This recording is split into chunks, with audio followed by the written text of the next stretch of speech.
حضور صلی اللہ علیہ وسلم کے پاس ایک مہمان آ گئے رات کے وقت میں. جب وہ آئے تو حضور نے پوچھا کھانا کھانا ہے؟ تم نے کہا کھانا ہے. جھوٹ اور بھوک کو جمع کرنا منع ہے. کہا جی کھانا ہے. تو حضور صلی اللہ علیہ وسلم نے فرمایا ازواج مطہرات کے گھروں میں پتہ کرو کچھ ہے. حضرت ام سلمہ کے گھر میں پتہ کیا تو کہا یا رسول اللہ 4 دن سے روٹی نہیں پکی. حضرت زینب سے پوچھا تو کہا حضور کئی دن سے چولہا ہی نہیں جلایا. حضرت عائشہ صدیقہ، حضرت میمونہ، حضرت سودا، تمام گھروں سے بظاہر یہ دو جہاں کے شاہ ہیں، پر پاس کچھ رکھتے نہیں. دو جہاں کی نعمتیں ہیں ان کے خالی ہاتھ میں.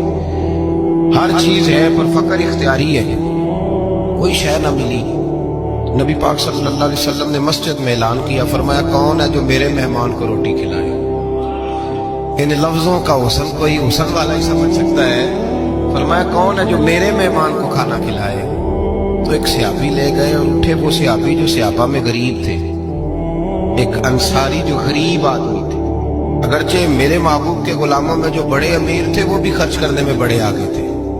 حضرت عثمان غنی رضی اللہ تعالیٰ، حضرت عبد الرحمن ابن عوف، حضرت ابو بکر صدیق رضی اللہ. لیکن یہ غریب آدمی کا حضور میں لے جاؤں گا، میں لے کے جاؤں گا. یہ بخاری مسلم ہے.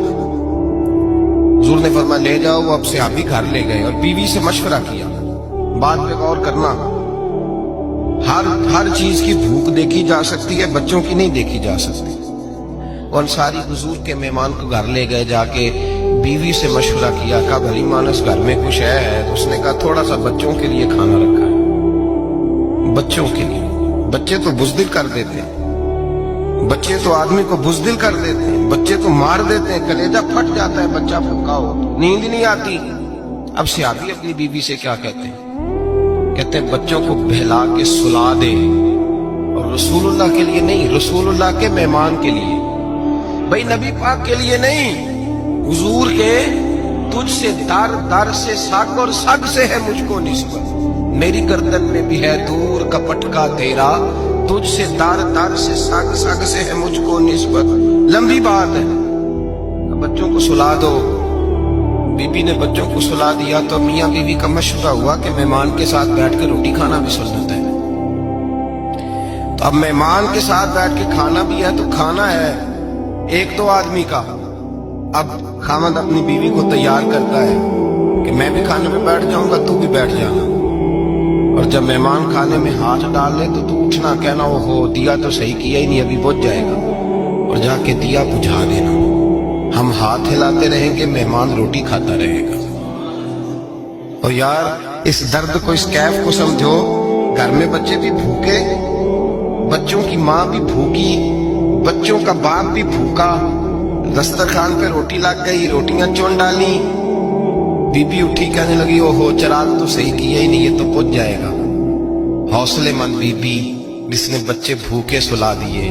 وہ بھوکے سوئے ہوئے بچوں کی بھوکی اماں اٹھی اور اپنے خامند کی تابے داری میں اٹھی. میں گڈی تے ہاتھ ڈور سجن دے، وہ جنج رکھے کونج رہنا ہے. اٹھی اور اس نے نہ دیا ٹھیک کرنے کے بہانے بجھا دیا. مہمان روٹی کھاتا رہا اور رسول اللہ کے نوکر قربانی دیتے رہے. وہ روٹی کھا کے سیر ہو کے بستر بچھایا تو سو گیا. یہ میاں بیوی ساری رات بچوں کی طرف دیکھتے رہے اور غور کرتے رہے اور راضی رہے کہ ہم نے حضور کا فریضہ نبھایا ہے. قربان جاؤں محبوب پہ، بے خبر ہو جو غلاموں سے وہ آقا کیا ہے.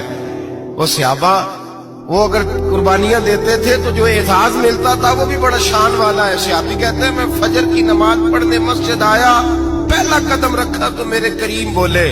حضور نے فرمایا رات جو تو نے اور تیری بیوی نے عمل کیا ہے خدا کو بھی بڑا پسند آیا ہے، محمد مصطفیٰ کو بھی بڑا پسند آیا. اور پھر ایک لفظ اور ہے حدیث میں، ایک روایت میں ایک جملے اور بھی ہیں. حضور نے فرمایا جب تو اور تیری بیوی رات مہمان کے ساتھ احسان کر رہے تھے نا تو عرش کا مالک تمہیں مسکرا مسکرا کے دیکھ رہا تھا. رب تمہیں دیکھ کے مسکرا رہا تھا. رب تمہیں دیکھ کے مسکرا. تر دامنی پہ شیخ ہماری نہ جائیے، ہم دامن نہ چھوڑ دیں تو فرشتے وضو کریں. پر میں وہ مسکرا رہا تھا کہ میرے بندے میرے رسول کی رضا کے